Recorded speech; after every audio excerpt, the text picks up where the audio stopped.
Thanks everyone for joining us today. We're going to be talking about threat intelligence for the Threat Adaptive HITRUST assessment. We've got a really good panel today. I'm excited to talk with these guys. My name is Mark Klein. I'm the Senior Vice President of Sales for Control Case. We're an assessor company. We do HITRUST, SOC, PCI, 30 plus different frameworks.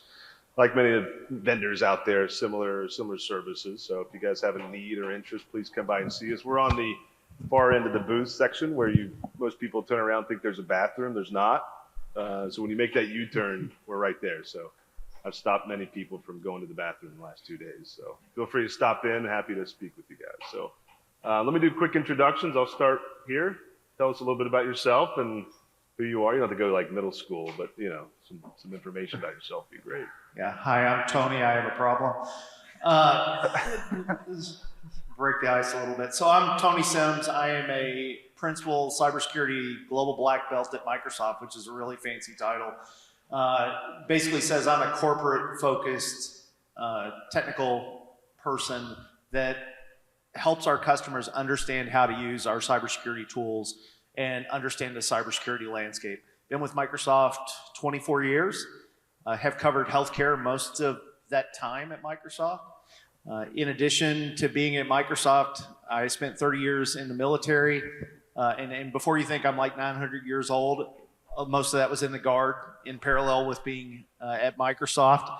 And I did artillery, which is a combat arm, which will make more sense when I talk to you in a minute. And then I did cybersecurity towards the end of my time in the military. So really happy to be here and speak about threat intelligence. Thanks. Artillery makes sense because, but you haven't said, huh, or could you say that again every 2 seconds? So I'm impressed. What'd you say? Yeah. Hi, my name is Greg Young. I'm Vice President of Cybersecurity with Trend Micro. Trend, a $2 billion company, just does cybersecurity stuff. This is my 35th year in cybersecurity. Before this, I was a Gartner analyst for about 15 years, covering a bunch of spaces. I had to stop doing that because my dog that made up the numbers died, so that's how I ended up at Trend.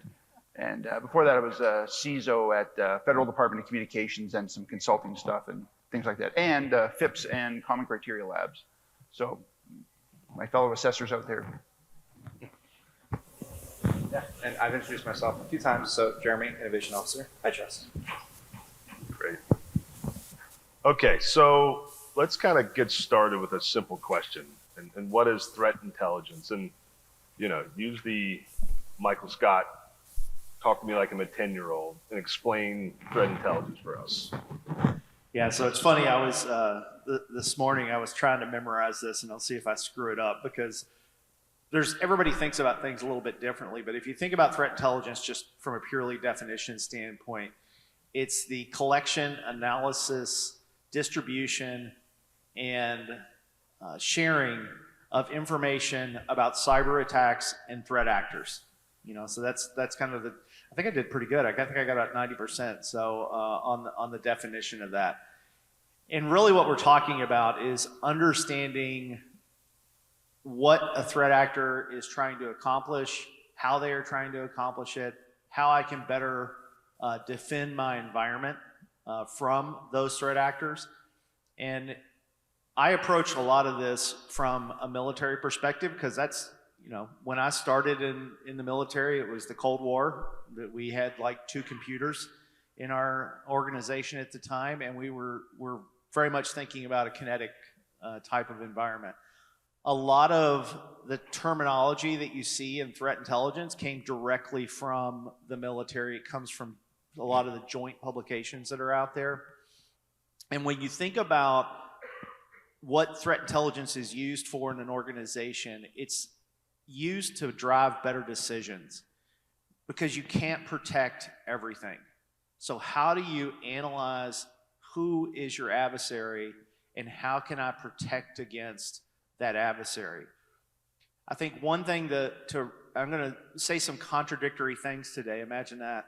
I think we a lot of times think of indicators of compromise. So raise your hand if you equated threat intelligence to indicators of compromise before we walked in here today. Okay, a couple of honest I'm guilty people. Of doing that before. Yeah. I've done that before. Yeah, and I did it before too until I started really working in this space.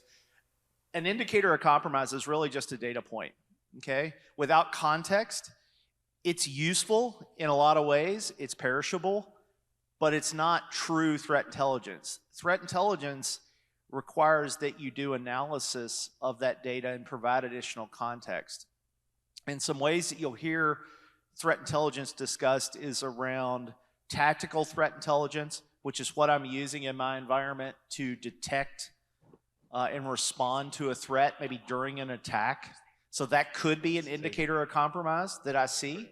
That would be at a tactical level. And then as we get into the strategic level, you'll hear this term tactics, techniques, and procedures. You know, TTPs. Another hint, came out of the military. Tactics, techniques, and procedures. It's basically how does an adversary approach and attack your organization. That's really where we start getting into the context and the strategic side of threat intelligence. Who is the bad actor that's targeting me and my organization? How do they function? What can I do to protect against that particular adversary? And then you'll hear operational, actually I flipped those.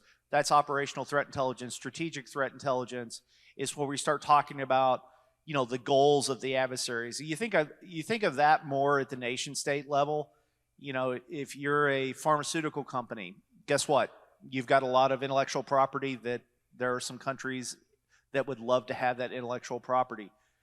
The goal of that country to get that intellectual property might be something that's part of strategic threat intelligence. So that's kind of a whirlwind, discussion about what I see threat intelligence as. I'll pass it on to the other panelists.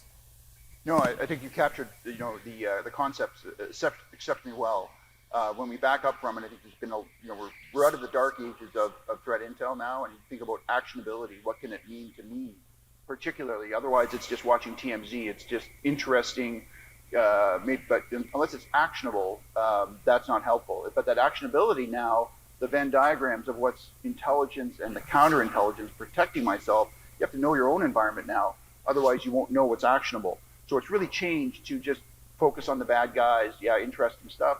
But now looking at ourselves, understanding what we're vulnerable to and how we operate, those have now overlapped. So it's a much bigger field now, and much more useful, because unless there's actionability, it's not really intelligent or intelligence. Yeah, and from the BI sales pitch literature, we know that data is not knowledge, in the sense that IOCs and IOAs are not threat intel. It's a very different thing. Yeah, I love quotes. Whoa, sorry about that. I love quotes because I was a history major. And there's a Sun Tzu quote that I'm going to butcher, though. If you know yourself and you know your adversary, you'll fear no battle, right? And that's really what threat intelligence is all about. It's what Greg said about knowing yourself. It's very important to know yourself. That gets into some of the HITRUST components, right? Where am I vulnerable? Where do I have gaps in my defense? And then knowing your adversary and what they might do. If you know those two things, you're going to be a lot more successful than if you don't have any of that information or intelligence. Question for Greg. So why is threat intelligence important for modern organizations to consider from a risk management perspective? Yeah, so why is it important from a risk management perspective is when we look at managing risk now, you don't have unlimited budget, time, or people to look at all possible solutions. And this is where I think we're going to head with this discussion. It's about, if we use threat intelligence to make things more customized and just be concerned about the stuff that really affects us most, I think that's one of the most important changes and what the most important aspects are of it right now. That applicability and actionability part of it. So we've got to learn what is threat intelligence. Now that you have it, now what? How do you action it? What's the next step if you've got a program, you've got a piece in place? What do I do now? Yeah, so when you think about it, is all threat intelligence the same? Well, no, it's not. And does it all come from the same source? No, it doesn't. If you think back to what I was talking about with the different tactical, operational, strategic type intelligence, that's going to be different from different sources. Most organizations, unless you're a government type organization, are more going to be concerned with, who the bad actor is, how that bad actor functions, and let me get a few things that are useful to potentially detect that bad actor. And when you start talking about bringing in threat intelligence, you want to bring it in from different sources. And this is something that I hadn't really thought about it until I took a SANS class on threat intelligence. And everybody has a different view on threat actors. So Trend has a different view on what they see in the threat landscape than what Microsoft does. And if you're a threat analyst in Europe, your view is going to be different than a threat analyst in the United States or in Asia. And so you want to make sure that you're getting data from a source that's going to be useful for your organization. So I work in U.S. healthcare. I'm going to really focus on actors that are focused on U.S. healthcare targets and what could impact them. And so maybe I don't care about a source that's outside the U.S. necessarily, because I want somebody that collects specifically that type of data. IOC feeds, I told you it was going to have some contradictions. IOC feeds are great. They're perishable. So hey, there's well, first I'll give a plug for a book, and I don't get any money off of this. If you have Kindle Unlimited, there's this book called The Visual Guide to Threat Intelligence that somebody wrote. It's an amazingly good book that you can basically download for free. And I definitely recommend that because he goes through a lot of good concepts in there. There's a concept called the pyramid of pain, and a guy named David Bianco came up with that. And it's essentially the different types of threat intelligence indicators. And if you discover that indicator, how much pain does it cause an adversary? And the top of that pyramid is the tactics, techniques, and procedures. The bottom of the pyramid is hash values, like in a file. So that kind of and then in between, there's things like IP addresses and domain names and things like that. So you want to kind of get a broad set of threat intelligence. You want stuff with context, but you, like Greg was talking about, you want actionability, something that I can put in my SIM tool and I can detect a bad actor on the network. I'm going to quit talking and let Greg. Yeah, you don't want the threat intelligence to be the same. Unfortunately, there is a lot of it which is overlap. They get the same sources repackaged, as much like the financial crisis where they were repackaging the same mortgages, the same bad things over and over. And there is some really terrible stuff there. So quality of your threat intel is not always lowest cost, and you do want some variety from it. But what are you going to do with all this? And more is not always great. The good news is with machine learning and AI from the previous session, right now is that the actionability or the use of it to be able to comb through it and make sense of it quickly is great. And the second, now we have some really great frameworks, such as the MITRE ATT&CK framework, which is where a lot of these discussions about indicators of compromise, we have a really structured way now of looking at some parts of threat intelligence. Unfortunately, a lot of some of the really best stuff in the commercial side we don't have access to. It is held inside the intel community and the like. And I think that's one of the weaknesses right now is there's the have and the have-nots between the sort of defense intel side, what they get, and the private sector side.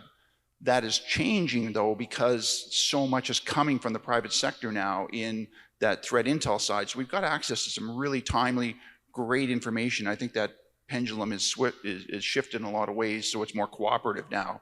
But no, you have to be a really good consumer and get it from different sources. But again, not just bombard yourself with it, have some way to make sense of it. Yeah, that's a good segue. So can you talk about just options for companies that are seeking threat intelligence? How should they prioritize that? So options for threat intelligence, lots of different places that you can gather commercial intelligence. First thing I would say is, have y'all ever heard of ISACs, information sharing organizations? So there's HISAC, Financial ISAC, there's a whole bunch of different ISACs out there. Those ISACs, you want to be a part of that because, like Greg was saying, those organizations are going to have intelligence that is specific to your industry, and they're going to share that within the ISAC. So there's a term out there, without getting too in the weeds, called traffic light protocol. It's sort of like when you hear somebody say top secret, it's basically kind of a classification thing, but it's not the same as top secret, sorry. So anyway, it talks about who you can share intelligence with.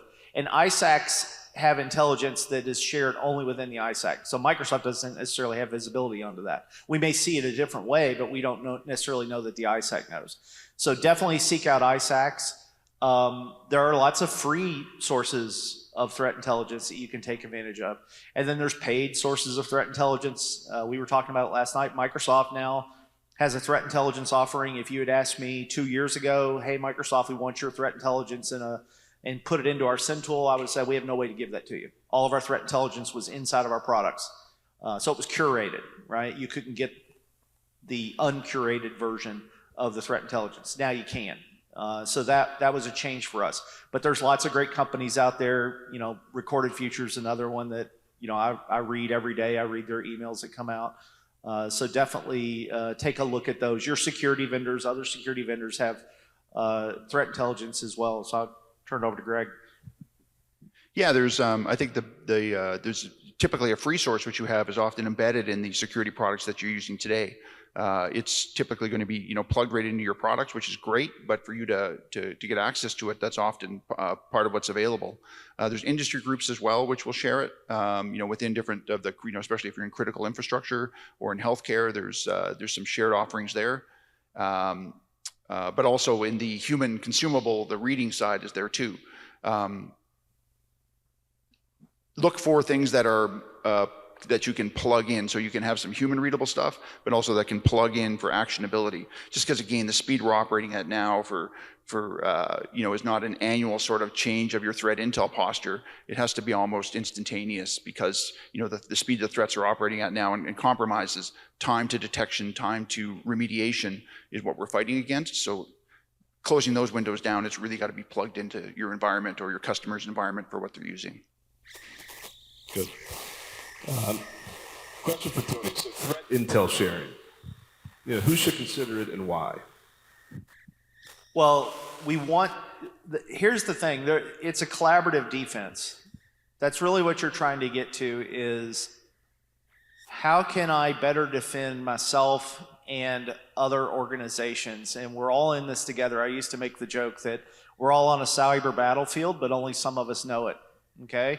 And the way you succeed is by sharing. And that's where we were talking about the ISACs are a great way to share threat intelligence within your industry. I would definitely recommend that sharing is caring when it comes to intelligence. Now here's the flip side, the downside to that.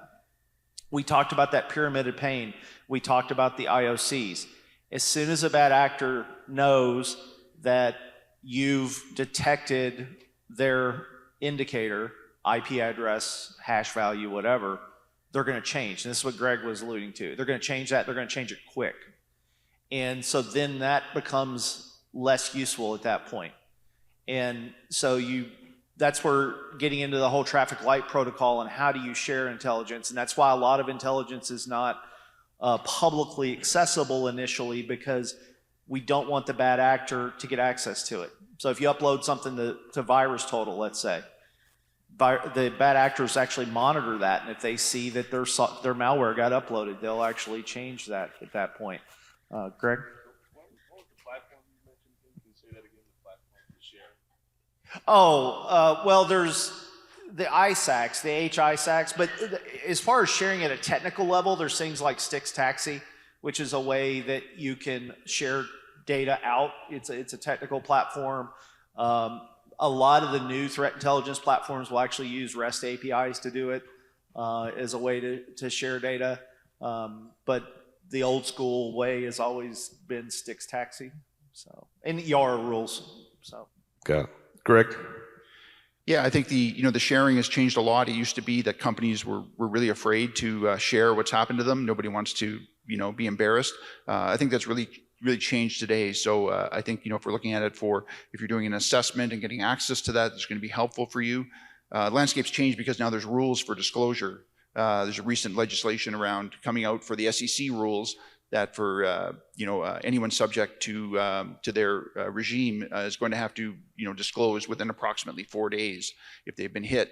So I think it's really changed from that embarrassment factor to sharing it as quickly as possible. I think there's so much available now, and that the sharing of it, really has to improve. So the good news is there's more available today. It's on the improvement side. The downside is there's still a lot of self-shaming where companies won't disclose it. They drag their feet, and it just puts the rest of us at risk, especially within the sector. So if you're looking, for example, within healthcare, if there's some hospitals being hit and they're not sharing the information, it just really stretches out that time to detection and time to remediation, unfortunately. So you could be the beneficiary of it. So I would encourage you to share it with your colleagues and for any of the interchanges that you're a member of. Yeah, Greg made me think of something. Attackers have an ROI just like you do. And so when we think about ransomware, they make money by the amount of, victims that they are able to take down and the amount of money they can bring in. By sharing what you learn in an attack with other organizations, you disrupt their business model. This gets back to the pyramid of pain. And if I disrupt their business model, they're going to change and they're going to go do something else. So the key to that, though, is sharing what you're seeing out there. Great. So question for Jeremy. You've been quiet, so I'll get you a question. Hello. At the start of 2022, HITRUST introduced the first threat adaptive assessment. Can you explain to us what that means and how it works? Yeah, absolutely. And I think we've got a slide on this as well. But the concept was traditional sort of standard setting bodies can convene this quorum of really smart people and put them in a room, and the output of that activity was, let's update our requirements, let's update our standard, let's update what the definition of good security controls are, and then 5 years later they would do it again. Which might have worked for a little while, but that's not how the cybersecurity threat landscape works. That's not how the bad guys work. So we acknowledge that, okay, our framework, the HITRUST CSF, we can't sort of just close off the smart people ivory tower style and just define this is good enough and expect everyone to follow, because our definition of good enough might be very different than your definition of good enough. So to reduce some of that subjectivity and sort of what are the bars that are necessary to achieve based on your risk level, we said, how do you rationalize those decisions? And it shouldn't be someone's opinion alone. It should be based on sort of what the bad guys are doing and what risks actually exist in the world at large, to know what we're trying to protect against. And so we said, you know what, we should be able to understand the threat landscape in a manner that other organizations aren't thinking about, because our security is trying to figure out, what is security supposed to look like for the healthcare community and other communities, not what is happening inside of our own firewall or our own perimeter, right? And so we spent a fair amount of time understanding this whole threat landscape, threat intelligence, sort of threat data environment, because we, myself included, came from a GRC background, a lot of us, and a lot of this content is the SOC world, the Security Operations Center world. And unfortunately, the GRC communities and the SOC communities have often been silos, and that's hopefully not offending anyone in the room to say that there could be better collaboration between the really smart security people and the people trying to really figure out risk management and cybersecurity compliance and stuff like that. So we looked over to the SOC world and said, how are you understanding what the bad guys are doing? And the answer was, this threat intelligence world cannot be ignored, and there's stuff to actually incorporate. And so we said, what about a threat-informed controls rationalization process? What about a threat-informed controls selection process? We called it threat adaptive assessments, and the reason why is as follows. Using Microsoft Defender TI, we're able to actually incorporate threat intelligence. And it says IOCs and IOAs. It's Microsoft Defender TI that's turning those IOCs and IOAs into threat intelligence articles that are very meaningful in helping HITRUST understand sort of the cybersecurity landscape at large. And with those threat intelligence articles, we're able to understand, hey, it looks like the bad guys are really active using these TTPs. Tony brought up TTPs earlier. So what are the techniques that are most prevalent? And so HITRUST has such a weird use case for how threat intelligence is used, as I've come to learn. Most organizations are going to say, I need threat intelligence to plug into my SIM, to plug into my endpoint protection software, to plug into my IDP, for example. But we're not plugging in it that way. Instead, we're saying, over a period of time, over the last quarter, over the last month, over the last year, what were the most prevalent TTPs that at large were observed. And let's understand that activity in terms of the common language, the common taxonomy that MITRE ATT&CK has provided. This wouldn't be possible without the work of MITRE ATT&CK. And so we're able to say this particular technique has been so prevalent at large this year or this quarter. And MITRE does a great job of saying to best mitigate these techniques, an enterprise should do these mitigations and these detections. Now, unfortunately, MITRE doesn't use the HITRUST CSF as the language of their mitigations and detections. How great would that be? So instead, we've mapped their language of mitigations and detections to the HITRUST CSF. And it's a bit of a balancing act because a lot of their techniques, a lot of their mitigations and detections are super technical. It might say, set this group policy object this way. And if you know the HITRUST CSF, we're not at that level of technical flipping of that particular switch, but there is a great deal that we're able to map from their mitigations and detections back to those HITRUST CSF requirements in the framework, right? And we know that the E1, I1, R2 assessments use HITRUST CSF requirements. And so we're able to say in a very structured way now, you know, which of these 2,400 requirements in the framework are actually relevant to mitigating or detecting some of the very prevalent, very hot, very active techniques that are out there. And I think maybe I have another slide following this that gets into another example. One of the techniques that is impossible to miss in this data set is phishing. The T1566 is the technique ID in MITRE ATT&CK framework for phishing. And the way MITRE ATT&CK framework is organized, they've got sort of your enterprise mitigations and your enterprise detections to differentiate it from your mobile, kind of have a mobile framework in there too. And this is just the enterprise mitigation slice of phishing. I didn't include the detections, that's separate in this example. But for phishing, they've included 5 enterprise mitigations. So you got your M1017, your M1054, and those are the mitigation IDs. Now these are the titles. They're pretty verbose in describing the mitigation activity. And that gives us the content we're able to actually map to HITRUST CSF requirements. And I picked this example very intentionally because your E1 and your I1 and your R2 are all what we'd say threat adaptive because the selections of those requirements in there have all been informed by this activity. However, there's different levels of coverage for these TTPs as you go up the assessment stack. So your E1 assessment TTP coverage, technique coverage, is going to be different than your I1 coverage, different than your R2 coverage. So as you move up the size of the assessments, you should expect to get more and more coverage of these prevalent threats. And so in this example, mitigations include implement an IPS and IDS. MITRE is very specifically recommending those. You won't find a requirement that says implement an IPS in your E1, but you would find that in the R2. However, the rest of these mitigations recommended, like have phishing awareness training for your people, or use email protections like DMARC, or have AV on your endpoints, or filter traffic using like protective DNS, those will be in the E1 and consequently in the I1 and the R2 as well. So you get sort of a very level of coverage as you go up the HITRUST assessment. But it's this concept of threat-informed control rationalization feeds into our threat-informed assessment capability. Very cool. Jeremy, what's included in the HITRUST quarterly threat analysis and some of the key takeaways? Yeah, absolutely. So we mentioned timing.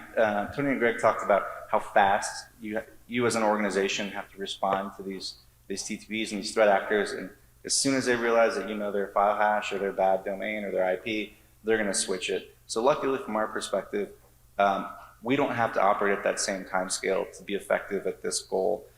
Instead, we can say, you know what, on a quarterly basis, let's look at the most prevalent TTPs out there. And I say most prevalent, so there might be some kind of technique that was observed in the threat intel provided 20,000 times over the last quarter. And there might be other techniques that were observed one time in the last quarter.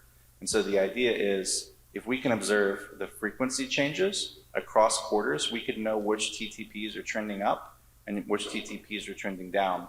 And quarterly is sort of a balancing act. It's appropriate because we can't update new versions of the HITRUST CSF every day. And we know that we have to update versions of the CSF to update the E1 and I1 requirements every day. And we can't do it weekly either. We probably can't do new CSF versions monthly either, because eventually you'd be trying to catch a moving target to get certified, so that won't work. We also can't wait a year because so much changes in the threat landscape in a year. So we settled on quarterly to get this data and aggregate it and do the mapping that I'm talking about, and see, how is our coverage level for the E1? And are there new TTPs that are coming up that we would be negligent not to include in the E1?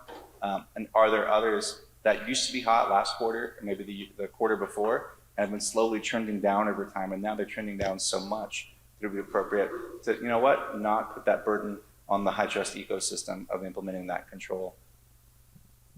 Are those communicated through the CSF portal? If a new threat vector hits this quarter, how's that communicated? What's the process for that? Yeah, a couple processes.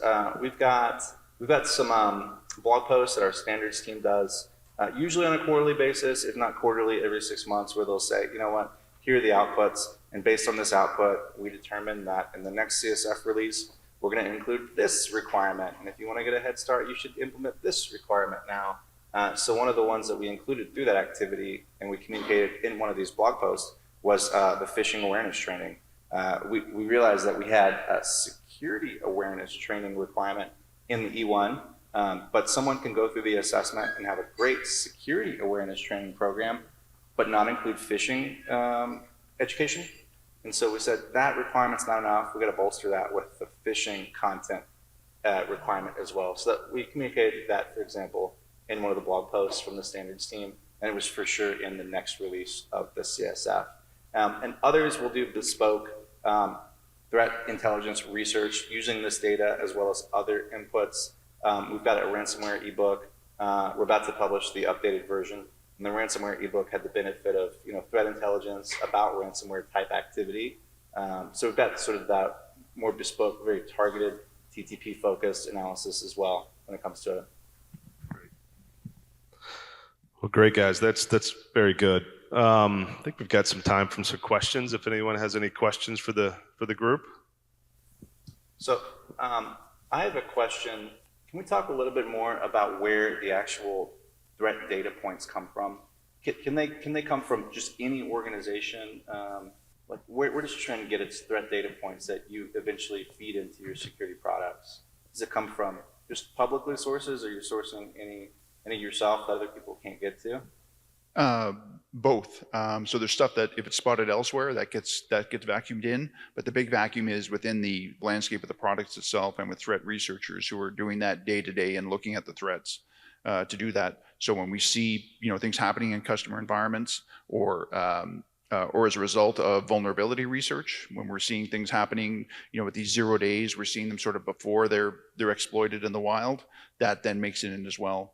But there's so much going on in customer environments. That's a great big vacuum to see it firsthand, to see attacks roll out, and see how they were stopped as well. Yeah. So from your endpoint security products in customer environments, you're able to see that this is actually happening, and let's feed it into the machine and learn from it for the benefit of everyone else. Right, and with partnered bits as well. Yeah. Yeah, makes a lot of sense. And so let's say I'm in the audience and I need to understand, does my organization take advantage of threat intelligence? And maybe I start Googling it, and you realize immediately there's a threat intelligence platform sort of ecosystem out here. Is that good enough just to buy the platform and run with it? Like, what's the experience of going from not taking advantage of this kind of stuff to kind of being proficient as an organization and taking advantage of threat intelligence? First stop should be checking your security operations center. So, take a walk to the SOC and see what they're already using today, because they could already have like great amounts of information, but that actionability, that translating from the tactical stuff they're doing to the strategic things that your whole organization is doing may not be happening. So I like the quarterly approach, because for actually making strategic change, that's about as fast as you can really do it. You can make tactical changes, but that, the strategic ones can only happen on the quarter. And I think that's a great point you made, that bridge between the SOC and the CISO organization, or the GRC and the SOC. There's a bit too much of a chasm there right now. So yeah, that communication part, find out what your threat hunters today are doing, or if they have something, and if they don't, then work with them, because they're going to be the primary consumers. But then, from the compliance side, you're going to say, well, how is that working? What are we missing?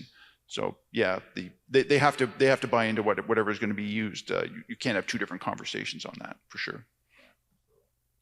Yeah, I was going to say I'm obligated in every presentation to say that Microsoft collects 65 trillion signals a day of security information. Seriously, they tell me if I don't say that every presentation, I get in trouble. But seriously, we collect a massive amount of information now. We have 8,500 security researchers that take the 65 trillion and turn it into something actionable versus just a bunch of signal, because honestly, a bunch of signal becomes a bunch of noise, and unless you have people that can work over that in a useful fashion, it's like Greg was saying, it's just going to be, a bunch of information that you got to deal with. You want a platform that integrates that threat intelligence automatically, because you're not going to be able to respond as quickly. What I find in most organizations, unless you're pretty large with a pretty well-funded security team, threat intelligence can become a science experiment, right? It's kind of fun and it's kind of interesting, but you don't have the people that can manage that every day. And so sometimes you'll outsource that. We see a lot of folks go to, managed detection and response vendors and things like that. I also have to mention AI every presentation now. We're working on a AI-based security tool. Microsoft's branding for AI is Copilot, so there's a security Copilot that's coming out. And that's one of the things that security Copilot is going to try to solve for is, how do I look over all this massive amount of data that I collect and find those nuggets of actionable intelligence and correlate that back? So it's going to take feeds from your platforms, it's going to take feeds from our threat intelligence platform, and it's going to help the analyst. It doesn't replace the analyst, it becomes a force multiplier for the analyst. So it's definitely going to be helpful, and I think it's going to help organizations that honestly just can't afford to have their own threat hunting teams or threat intel teams. Yeah, and for those familiar with MITRE, you might be thinking, okay, MITRE ATT&CK, I know MITRE ATT&CK, but what about all the other stuff MITRE does? And to MITRE's credit, they do a lot of work in different frameworks. So they've got the MITRE ATT&CK, which I mentioned. We're also very aware of MITRE Defend, which is maybe even more applicable to this space. It's still kind of coming out of draft, if not still in draft, but that will be incorporated when it's kind of more mature and ready. And then also MITRE Atlas, which I mentioned earlier, is sort of the same thing, but for AI-based attacks and AI-based threats and stuff like that. And so that will be incorporated as well when the time comes and to the extent appropriate. So the approach that I showed, it's evolving, it's changing, but we've been doing it for a few years now, and I'm happy to say that we've got a very reliable threat intelligence feed, and we're able to stay on top of those articles and make these decisions consistently, and for the benefit of those adopting the HITRUST framework. And it's not only about adding requirements, like if you do this wrong, you just keep getting more and more and more and more requirements, and now the E one's as big as the I one's, because the RT's twice as big, no thanks. This is also taking the opportunity to sunset as well. So we think this is a valuable piece of kind of infrastructure behind the scenes. And I wanted to highlight it here. We spend so much thought process at HITRUST behind the scenes on trying to tweak certain things of the approach. And this is transparent to users of the CSF now, because we kind of want it to be from an aspect of, we're doing heavy lifting, so you don't have to figure out stuff like this and making a decision. But also, this is for the benefit of those HITRUST CSF adopters. So do be aware that this is very much influencing our thinking as we update the CSF when we do. Yeah, one thing when I started talking to Jeremy and team about what they were working on that I really liked is, have you ever heard the term shift left? This came out of some of the war on terror, where we were trying to get further to the left of an incident, right? And that's the same thing in cybersecurity. And so when you look at what HITRUST is doing, they're trying to get you to shift left so that you're not waiting until an incident occurs to try to solve for it. You're trying to solve for it before the actor does it. And that's what threat intelligence, when you really net it out, it allows you to shift left. Very good. Any questions? Learn more about the pyramid of pain? No? All right. I think before diving into, just to follow on, deep into the pure threat intel side, is getting familiar with MITRE. It's such, it's so common now as the language of breaking down how threats occur. So if there's a change in, for example, the ransomware side, where they're moving to lateral movement more heavily and they're getting away from the initial phishing side, that's the great kind of actionable thing that you can change. Or if they shift back to phishing for certain kinds of threat families, you can say, yeah, it's time for, upping our phishing education campaign, knowing that, 99% of, attacks involve an email vector. So one sort of step back view is also that about 99.99% of attacks involve sort of threats we already know about, or have known about for more than a year. So again, that looking at the customer landscape and matching that with what the threat landscape is gets pretty easy from that perspective. So Yeah, and it's easy to get lost in MITRE ATT&CK because you start to look at the exhaustive list of threat actors. Not only that, they've got the exhaustive list of campaigns that the threat actors did over a period of time using specific techniques. But boiling it up, we realize that across all these campaigns by all these bad guys, there's a common collection of techniques that a lot of those, phishing included, email-based techniques included, that if you mitigate the common kind of root front of the kill chain, all that other stuff downstream that's maybe even more technical or more tough to protect against, you have to worry less about that because you stop them using a very common kind of piece of the foundation kill chain, the foundational piece of the kill chain before that. So there's a lot of threat actors in that system if you look at it, MITRE ATT&CK, but they're very common collection of techniques, and that's kind of what we're doing by aggregating up the volume over time and where in the kill chain it is over time to understand, what are the common pieces that if we help mitigate that guy, everything else downstream becomes a lot less important. Yeah, it's kind of sad, honestly. It gets back to the ROI thing. Why do they do it? Why do they keep phishing us?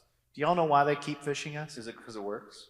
Because it works, right? We keep clicking, right? Like my mom has clicked on I don't know how many phishing emails, right? And I can't get her to stop doing it. So they know we're going to do it, so they keep phishing us. Until we change, they're going to keep doing it. And so you really can look at a lot of these threat actors and the way that they operate, and you will see a ton of commonality. It used to be that some of the techniques used in ransomware were limited to nation-state actors. What we used to hear the term APT all the time, advanced persistent threat. Now they're commodity because they've made it repeatable with tools, and they just do it over and over and over again to us. So to Jeremy's point, if you can figure out what those are and you can disrupt them, you're going to be that much more effective. And then I got to say my one pet peeve. I get asked all the time about, does Microsoft protect against, I don't know, some esoteric new attack that's out there? Do you use Diffie-Hellman? Is it Diffie-Hellman? Right? Yeah, exactly. Do you use Diffie-Hellman? And then you'll say, well, are all your systems patched? And the person will kind of look down to the ground and go, well, maybe not. And to Greg's point, why do I need to use some really expensive 0-day when you haven't patched something from 2018? I'm going to use that. A lot cheaper, a lot easier. So. Yeah, and speaking of phishing, we talked in one of the podcast episodes about phishing specifically and phishing educational resources specifically. And I think a lot of it still says, hey, recipient of that email, you really need to look at the subject line and see if there's any weird stuff in the subject line. You really got to look at the from and see if it's like a bad false domain. You really got to look for any of those like weird spaces or characters or punctuation issues. And it's on you to be so smart as the human filter of before you click the link. And that maybe is the wrong guidance because like AI-assisted spear phishing, AI-assisted generative AI to create these phishing templates, it's becoming almost indiscernible where the bad guy wants it to be indiscernible. Some of them do want it to be discernible with really bad like errors in the sentence to make it like a filter so you are less likely to click on it if you're detail-oriented, because the detail-oriented people might be less likely to actually fork over money when the time comes. So all those spaces and bad punctuation might be a filter to get the more susceptible people. But where the bad guys want it to look convincing, it can look very convincing now, right? And so maybe the education is don't look so much at that. That's not the key control. Key control maybe we should be telling users is if you click on a link and there is an action to be performed where you go, like big red flag. So if you click on a link and you go somewhere, now you've got to log in, a big red flag. If I click on that link and now I've got to actually start thinking about money for some reason, big bet or gift cards. So the action, the call to action, maybe should be the thing we train. Yeah, it's a great point. AI, ChatGPT has become the Grammarly for Russians now, almost ransomware actors. So, yeah. But the other side too is now we've got tools through these new technologies to spot even AI-generated, phishing as well for executives. You wouldn't do that measure across everybody, but having this, a signature made of what your language use is based on looking at all of your emails and communications for executives, you can now spot what is a phishing attempt, supposedly from them. So yeah, the spy versus spy stuff is there. It continues in the cycle, but it comes back to the basics of looking at the controls we have now and what the bad guys are doing against it. Yeah.